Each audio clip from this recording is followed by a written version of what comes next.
the level of belonging. And I was speaking about how you have to own what is it that you're doing, where you're at, the place where you are. You have to really acknowledge and believe in yourself that you belong here. And it's when you do that that you could own up to, say, responsibilities and own up to your successes. When you think of belonging, what resonates with you? When I think about belonging, first of all, hi everyone. I'm Queen Sammy P, Samantha, author of You're It. But to answer your question, Andrew, when I think about belonging, it brings me back to being that only child. Reminding people that you're it, you have what it takes, you are important. You know, I just want you to share a little bit more about what's inside, when you uncover this book, what can I expect inside it? What is it, telling us? Well, without giving all the meat and potatoes, Yeah. It's basically, as the title says, you're it.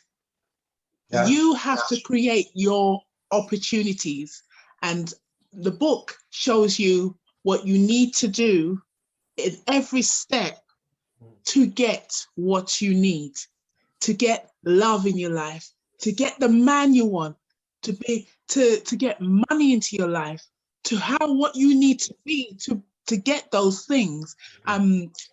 There's so much, and there's the part of getting rid of things and why, the different areas why you need to get rid of things, which I don't think open, as Winston Churchill said, the price of success is responsibility. Taking responsibility, but knowing how and what to do. Okay. Yeah. So yeah. So I'm actually looking at marrying up some things as a transitional coach. One of the things I look at, I always acknowledge where someone is now, and we try to establish, look, where is it you want to get to, and we look at where you are and where you want to get to, and my emphasis is that the journey getting there. What I'm getting from your book as well is that when you talk about what's inside of your book, is that journey. My key thing is the journey is very important. And you said, whether it's getting to a goal, whether it's living your best life, I'm thinking that your it is going to help you. I know there's some saucy bits inside of it as well. I know there are bits that really touches someone's every life, but I'm going to ask you to go a little bit deeper, maybe in one of your chapters. But before that, I'm really excited about it. I'm excited about people really, their lives being changed by it, and just realizing if they follow those steps, which are simple steps, if they're willing, if they really want to change their life, open opportunities, don't wait for someone to create those opportunities for them. Your it is the answer. It's not a book for today, it's a book for life. Okay, sweet. And that's what I like about it. When you talk about that, is the transitions, your everyday experience, that journey. We can't rush success because it just won't last. And success is not always about the financial aspects. That's very important, but I think that the financial aspect is a reward of different levels of your success, especially when you help someone else achieve something. So I'm going to ask you to go in, maybe in one of the chapters a little bit. But before you do that, is this book available right now? Can I get a copy now? Yes, it's on Amazon. Okay. And stuff, yeah. It's on Amazon and stuff. So yeah. All right, sweet. So just joining. This is Andrew C.M. Miller, transitional coach, and Queen Sammy P, author of her new book, You're It. I'm going to ask you to go into, you can't just come on here and not tell us a little bit. One of your chapters. Let's get a little bit more. Okay. Well, I'm going to go into one of the chapters. In chapter 1. Just tone it down a bit. Don't get too much into the saucy bits yet. Yeah. Yes. But it's really understanding. People like to complain. They complain about the weather. They complain about how they've been tethered. They've complained about how somebody's stolen their feathers. Okay, I'm getting poetic, but forgive me. The point is, people are always complaining, and no matter how much they hear about being grateful, they complain. There's something's happened to them. They never remember the positive. They complain. And really, the more complaining we meet, the more we complain, we attract more people who complain, who want to justify and verify our complaints. But we can complain some more, and we end up stuck.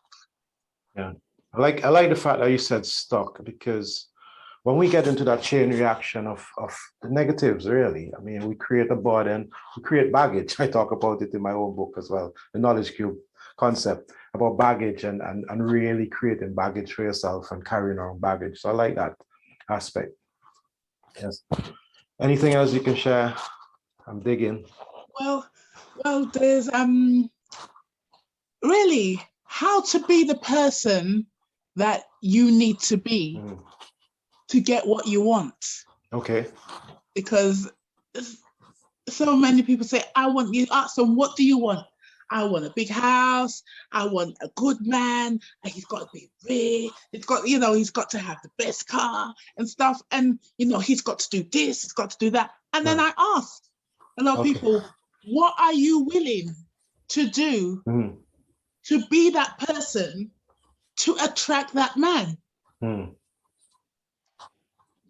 And you spoke about being, I spoke to someone earlier today, someone I was mentoring, and he was telling me he wants, I asked him, what is it he really wants? And he said, I want to be my best self. And we were talking about the pathway of getting there and how you intend to do this. And it's important that when we talk about being your best self, is that you have to really commit to what is it you actually want to achieve. Are you willing to put in the work? Are you willing to make the sacrifices? So I'm going to ask you one more time, just one little piece more of your book. Can you tell us a little bit more? Well, there's a poem in the book that I think is very powerful, especially for women, and I'd like to read it actually. Just before. Well, I included this poem because I think especially for women, they forget to put themselves first sometimes. They give in so much of themselves because of their responsibilities and whatnot. And I wrote this poem. I might not read all of it, but I'm going to read some of it. Yeah, let's have it. It's called Ode to the Selfless. One morning as I lay in bed, thoughts were coming into my head. I thought about how my life was going. Each day selfless, caring to others, but to myself, love never showing. Encouraging others, but in myself, the seed of confidence never sowing. Each day I woke up and fulfilled the role of mother, friend, and colleague. I forgot about my goals. No one seemed to appreciate me, you see. I'm just going to change the page. All right. Yes, so I made a choice to start valuing me. So I got up that morning and decided to say, I'm sorry, it's not about you. I'm doing me today. Beautiful, beautiful. So that's just I like the whole focus on self. And last week in my community, I shared the word of the week was appreciation, and I show a bit of appreciation for women in our society. Women, we like the emphasis and developing yourself, and so I'm going to sign off here. Thank you very much for joining in on here. I just wanted to give you a bit of insights of Queen Sammy P. We're doing some work together. We're looking at the hot book launch, and we will tell you a bit more over the next few days, what's happening, what to expect. And again, this is Andrew C.M. Miller. Share some hearts, some love, share. And this is Queen Sammy P with her book, You're It. Thanks for having me.